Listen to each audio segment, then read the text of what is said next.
오늘은 오늘 본문 말씀 앞에 내용을 잠깐 살펴보면요. 어떤 일이 있었는가? 예수님께서 한 바리새인 집에 초대를 받으셔서 그곳에서 몇 가지 논쟁을 일으키십니다. 그런데 그 자리에는요. 수종병을 앓고 있는 여인이 있는 거예요. 그러면서 예수님께서 안식일에 이 수종병에 걸린 여인을 고치는 것이 옳은 것이냐 옳지 않느냐라는 말씀을 하시면서 한 가지 예를 드시죠. 너희 아들이나 소가 우물에 빠지면 끌어내겠느냐 그렇지 않겠느냐라는 것이었습니다. 당연히 사람들이 생각할 때 아니 우물에 빠졌으니 어떡합니까? 건져내야 하겠죠. 이 일로 인해서 예수님께서 그 수종병을 걸린 사람을 고쳐주십니다. 그러니까 안식일에 병을 고치는 것은 율법을 어기는 행위와 같았기 때문에 자신들이 그것을 예수님의 말씀을 이해는 하지만 율법을 범하는 것이다 라는 생각에 마음이 불편할 수밖에 없었어요. 그러니 분위기가 아주 어색하고 냉랭하지 않았겠습니까? 그런데 예수님은 여기서 그치지 않았습니다. 초대받은 사람들이 보니까 저마다 좀 높은 자리에 앉으려는 거예요. 그러니까 높은 자리에 앉으려는 것은 자신이 그만큼 이 잔치 자리에서 마치 인정도 받고 좀 대우를 좀 받아야 되는 나는 그런 사람이다 라고 생각을 했다는 겁니다. 그때 예수님께서 그런 모습을 보시고 자기를 높이는 자는 낮아지고 자기를 낮추는 자는 높아지리라 이 말씀을 하시죠. 당연히 바리새인들은 자신들을 두고 한 말씀이라는 것을 너무 잘 알았기 때문에 분개할 수밖에 없었습니다. 이뿐만이 아니죠. 예수님은 잔치를 베푼 사람들을 향하여서 잔치를 베풀려면 그 대상을 제한하지 말라라고 말씀합니다.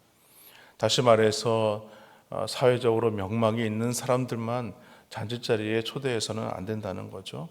가난한 사람이라든가 불편한 사람이라든가 맹인들이라든가 어려움을 겪는 불편한 사람들을 초대하라는 것이었습니다. 예수님의 이 말씀으로 말미암아 잔치 분위기는 한마디로 좀 썰렁한 그런 분위기가 되고 말았어요. 그러자 한 사람이 오늘 본문 말씀에 보니까 15절에 무릇 하나님의 나라에서 떡을 먹는 자는 복되도다 이렇게 말하는 것이에요. 그러니까 좀 분위기가 좀 어색하니까 좀 말로 뭔가 좀 전환을 좀 하려고 했던 모양입니다. 그러나 예수님께서 그 말씀을 받으시고 충격적인 이 말씀을 오늘 이 말씀의 마지막 24절에서 이렇게 말씀을 하시는 것이었습니다. 내가 너희에게 말하노니 전에 청하였던 그 사람들은 하나도 내 잔치를 맛보지 못하리라. 결국에는 무릇 하나님의 나라에서 떡을 먹기를 원한다라는 그들의 마음과는 달리 한 사람도 그 잔치에 들어오지 못할 것이다. 구원을 받지 못할 것이다. 이 말씀을 하십니다. 왜냐하면 그들이 먼저는 하나님으로부터 택한 백성으로 초청을 받았지만 오히려 그 초청을 스스로 거절했기 때문이다 라고 말하죠.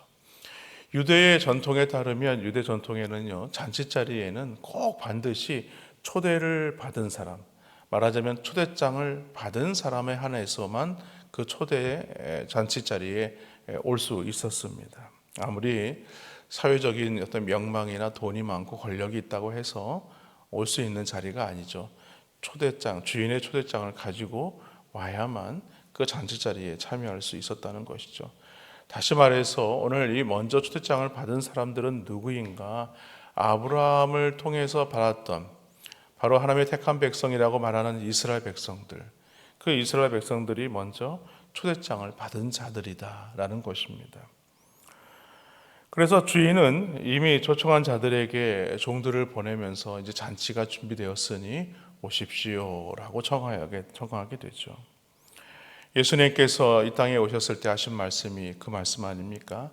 하나님의 나라가 가까이 왔다라는 초대장을 보냈지만 사람들은 예수님의 그 초대장을 받으려 하지 않았습니다.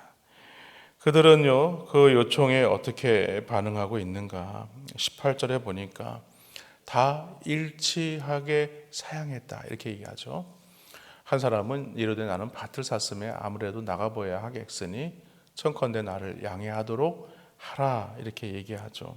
그러니까 다 일치하게 사용했다는 것은 하나같이 이 주인의 초대장을 받았음에도 불구하고 오늘 그들이 다 사양하고 참석하지 않았다. 좀 무례를 범한 거죠. 분명히 초대장을 받아서 분명히 보냈고 또 종을 보내서 정중하게 모시려고 했는데 다 사양을 했다는 거예요. 그러니까 한 사람만 사양한 게 아니라 다 사양을 했다는 거죠. 그런데 오늘 이 사람들의 사양을 보면요, 변명이라고 할 수밖에 없습니다. 왜냐하면 농부가 자신이 농사지을 밭을 땅을 살 때요 어떻게 합니까? 나가서 그 땅이 좋은 땅인지 아니면 돌이 많은지, 내가 거기서 농사를 지으면 과연 얼마큼 수확을 거둘 수 있는지 그것을 먼저 보고 땅을 사야 되는 게 맞죠.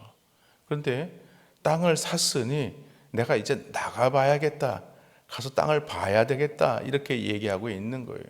그러니까 말이 안 된다는 것이죠. 이 얘기는 뭐냐면 자신들의 이 거짓된 행동을 감추기 위한 외식적인 어떤 행동에 불과하다라는 것을 말합니다. 또 다른 변명으로 말한 사람이 19절에 나오죠. 또 한 사람은 이르되 나는 소 5겨레를 샀음에 시험하러 가니 청컨대 나를 양해하도록 하라. 예전에 그 우시장에 이렇게 소를 파는 시장을 다큐멘터리를 보니까 그 소를 가지고 팔려고 나온 사람이나 그 소를 살려고 하는 사람들은 반드시 그 소를 어떻게 합니까? 이빨이 튼튼한지 안 튼튼한지 다 이빨을 뒤집어 보고요. 그리고 몸도 좀 두들겨 보고 다리에 힘이 있는지 잘 걸어 다니는지 튼튼한지 이런 걸 다 꼼꼼하게 다 살펴보거든요. 그런데 이미 5겨레를 샀대요. 샀다는 건 뭐니까 시험도 안 해보고 확인도 안 해보고 샀다는 겁니다. 그래 놓고서는 지금 잔치가 있으니까 오라고 청했는데 나는 샀으니까 그것을 이제서야 나는 시험하러 가서 봐야 되니까 나는 잔치 자리에 참석하지 못하겠다. 지금 이렇게 변명을 하고 있는 것입니다. 또 한 사람이 20절에 나오지 않습니까? 나는 장가 들었으니 그러므로 가지 못하겠노라 이렇게 얘기를 하죠. 근데 이 사람의 경우는 더 구차한 모습이 뭐냐면 율법에 보면 신명기에 남자가 결혼한 후에 1년간은 군대나 어떤 공적인 어떤 직무에서 배제가 된다고 합니다. 왜냐하면 자녀를 보아야 하니까. 그러므로 이 사람의 본명은요, 자신의 완악함을 감추기 위한 어떤 변명에 불과하다. 신명기 24장 5절에 보면은요, 그가 맞이한 아내를 즐겁게 할지니라고 말씀하죠. 다시 말해서 이런 잔치 자리에 초대를 받았으면 어떡합니까? 그 잔치 자리에 아내를 데리고 가서 같이 그 잔치 자리에서 아내와 함께 즐거운 시간을 보내야 되는 것이 더욱 맞지 않겠느냐 이 얘기입니다. 그런데 가지 못하겠노라 라고 이렇게 얘기한 것은 노골적으로 거부를 표현하고 있는 겁니다. 아주 부득이한 경우에는 어쩔 수 없지만 그런데 오늘 보면 다 하나같이 일치하는 것은 변명에 불과하다. 이 예수님의 비유를 듣고 있었던 바리새인들은 자신들을 향한 이야기라는 것을 앞에서부터 알고 있었기 때문에 한편으로는 마음도 불편하고 화도 나고 무례하다고 막 생각이 들지 않았겠습니까? 그래서 오늘 이 원래 초대된 사람들이 하나같이 거절했다는 이 소식을 듣고 주인이 당연히 화가 나지 않겠느냐라는 것이었습니다.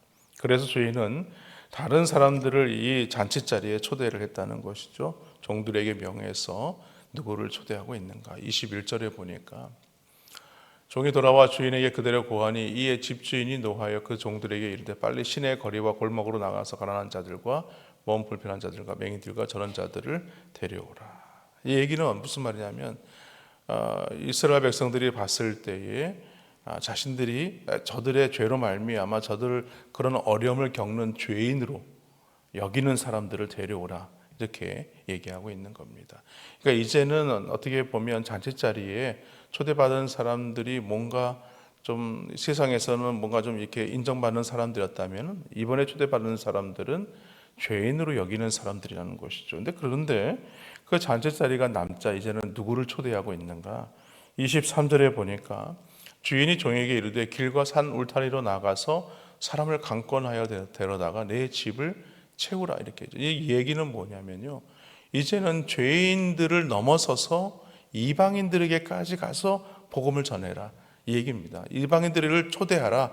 그러니까 여러분, 유대인의 잔치 자리에 이방인을 초대한다는 것은요, 더더군다나 어려운 일이고, 죄인들을 초대한다는 그 자체도 어려운 일입니다. 그런데 하나님의 복음이 이 땅에 선포되어졌을 때에 이제는 먼저 선택받은 자들뿐만이 아니라 오늘 이 죄인들과 또 그들이 의롭게 여기지 않는 이 이방인들에게까지도 이 복음이 증거되었다라는 것을 말하는 것입니다.